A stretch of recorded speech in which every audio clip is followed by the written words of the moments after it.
Ce mardi 27 décembre, C8 célèbre le 30e anniversaire du Grand Bluff avec la diffusion d'un documentaire sur l'émission qui a marqué la carrière de Patrick Sébastien. Ce dernier s'y confiera à cœur ouvert notamment sur la mort de son fils.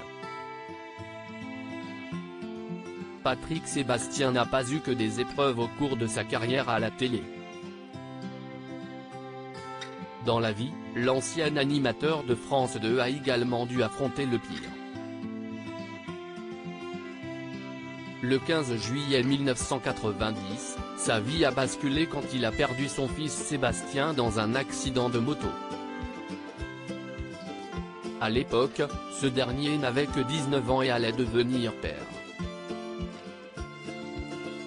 Un drame dont ne s'est jamais remis l'ancien compagnon de Nathalie Boutot mais qui lui a pourtant inspiré son plus grand succès, Le Grand Bluff. Dans l'émission, diffusée le 26 décembre 1992 sur TF1, l'interprète des sardines se déguisait pour piéger ses collègues animateurs sur le plateau de leurs propres émissions.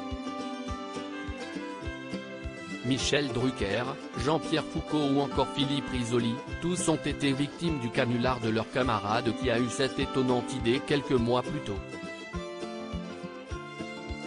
Patrick Sébastien, cette décision surprenante le jour de la mort de son fils un soir, à l'été 1992, je m'arrête dans une station-service et je vois un motard habillé en noir.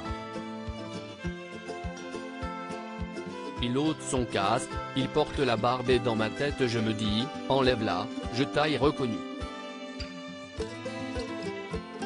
En remontant dans la voiture, j'ai décidé que j'allais me déguiser et aller piéger des gens que je connais, a-t-il confié dans un extrait du documentaire consacré aux 30 ans du programme sur C8, diffusé ce mardi 27 décembre, et dévoilé par Télévision Mag.